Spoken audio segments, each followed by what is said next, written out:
happy, Alan, to be there to say you happy birthday. It's true that I don't want to say too more about personal thinking, but it's true that we have a common interest, which is fundamental physics. And if for Alan it's mainly atomic physics, and it was well adapted for golf. In my case, it's nuclear physics, and altogether we have a lot of discussion during the building of the instrument and also after during the interpretation. So what I would like to mention is some of the highlight of the golf instrument coming from everybody, of course, whole team. And what I would like to mention very strongly is that the golf was done to detect the low degree modes. That means the most penetrating modes down to the core. So our objective was turning to the core of the sun. But unfortunately, as everybody knows, and more we know about that, the acoustic modes are mainly sensitive to the surface. And at the moment, we were knowing that the influence on a frequency coming from the core is about 0.5 microhertz. And what we know also is that the sensitivity along the solar cycle is about 0.15 microhertz. So it's not so easy to speak about the core when you measure the acoustic modes. What we have discovered very quickly is that golf was a wonderful instrument. Even some people say that it's broken because we have no polarizer working well. But as mentioned by Patrick, we have a very good cell and we have a very good detectors. And we see on these figures that golf measuring velocity is really a good instrument to go to the global low frequency. It's what was our objective altogether. As you see here in red, it's the limit 1.6 millihertz. And this limit is very important. Below, we have no sensitivity to the magnetic field at the subsurface of the sun, and I shall come back on that. And above, you have some sensitivity. So if you use the acoustic mode above this limit, you need to correct for the variability.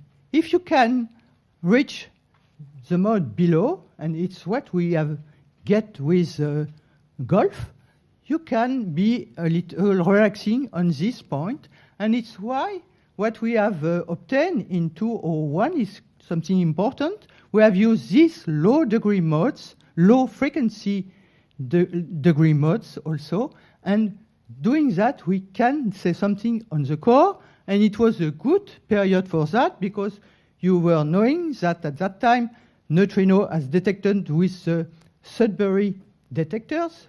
We can compare directly, and what we have found is that we agree. So doing that, we have been able to decide the prediction coming from the what we call seismic model, the model coming from solar result, golf plus MDI, and compare to the standard solar model hypothesis and prediction, and like that we have a very stable prediction of the neutrinos. This is one of something that we are happy to have. So I come back to the variability of the measurement with the time and with the 11 year. And as you see here, it's also some information coming from golf for the different modes, the radial modes, the dipole modes, and the quadrupole modes. And as you see along the observation, you have very large variation, and they are not the same for all the modes. So that means that, in fact, these different modes first are indicators of activity coming from the below the surface. Secondly, that you may maybe learn something different coming from the different modes. We have pushed this information very recently with gong data because people have seen, I have not mentioned, have seen that above the 11 year, we have also a 2-year cycle. And if you look to gong data, because they are more sensitive to a lot of mode, and we can do some latitudinal effect also. What we have shown is that the 11 years and the 2 years periods appear exactly at the same time, even the amplitude is different. And what we have shown also, probably it's not possible to see here, what we have shown is that these modes are sensitive, of course, to their cavity and to the upper turning point. And this upper turning point, because the green corresponds to frequency between 1.6 and 2.2, maybe, I don't remember exactly. And the other one are above 2.2.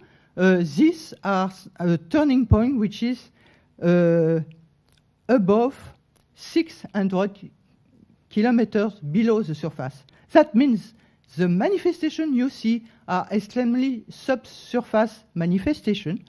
And when we look on the right part on the latitudinal dependence, we see that we have latitudinal dependence for all the data we observe. That means that this quasi-biennal periodicity is the result, probably, of a beating between components of the magnetic field of the subsurface level and subsurface layers, and it's not a second dynamo. So they all go together, and we have really some information about the 11 years just near the surface. Okay? So, as you have seen this afternoon, there are discussions about have we detected or not the gravity modes. What I can say, in my opinion, on this subject about the non-anticipated phenomena, because it was sure that when we have built and when we have prepared the detectors, it was hoping to detect the gravity modes, so global oscillation at low frequency in the range of the gravity modes. At that time, we was not really knowing the solar granulation noise, because when you are on ground, you see mainly the atmospheric noise of the Earth, so you are not sure. So what we have observed, unfortunately, is that the solar granulation noise is quite large. Secondly, what we were not knowing also is that the tachocline is not it's hydrodynamic or magneto-hydrodynamic layers, but it's not a very stable limit of the cavity of the gravity modes. It's moved with time, of course, probably due to waves or probably due to the magnetic field or to the convection. And also what has been published in 2003, so a long time after the determination of the Gulf instrument, is that maybe it's not also a spherical layers. If it's not a spherical layers, first, the gravity modes are not infinite in time. The lifetime of the gravity mode is shorter. And also, the frequency of these gravity modes may be not exactly always at the same place. Okay, so what we have done, of course, is a lot of work to detect or to try to find a way to see if we have detected the gravity mode. It has been summarized very quickly by Thierry, but in fact it's a lot of work, a lot of tentative. Some candidates have been published in 2004, and it was in the mixed mode range.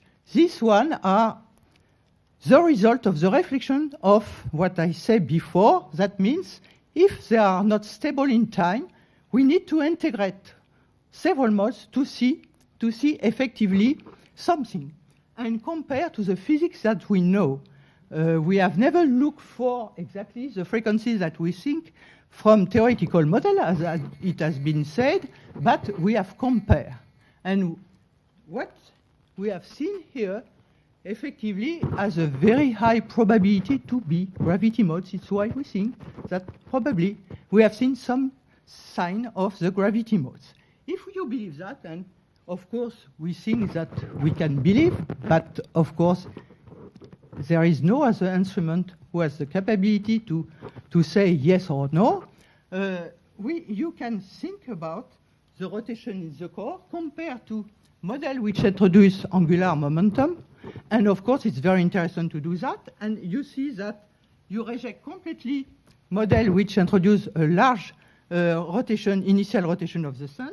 And if you compare to observation of young stars, you see that the stars with planets have a long living disk, and they are turning slowly. So maybe it's what we have also for the sun. Okay, so I would finally thank you for this adventure, because we continue to work on that, and we are very happy to work on that. Of course, we thank also Jacques Chara, because we cannot forget the role of Jacques in all these things. I would like to mention that space climate is developing after space weather, and I come back from this meeting, and it would be extremely important to have all this data in this context. Exoplanets need also to be understood in their formation. So Gulf is continuing to produce data, and we continue to work on, and I see my colleague of Nice. I'm very happy to meet her. The success of Gulf has been qualified in our laboratory as a successor. Because, of course, if you don't believe, you need to build something which is better, and we have tried to do that, and we have succeeded to do that with a cell which is more complicated than the cell of Gulf. So I think, Alan, that you should be proud of our Space Common experience on SOHO. Thank you. Thank you very much, Sylvaine. We're running a little bit behind, so maybe we have questions. We can pursue them over coffee. Before we go a break for coffee, remind you again to go outside first for the group photograph. And for those of you who are speaking.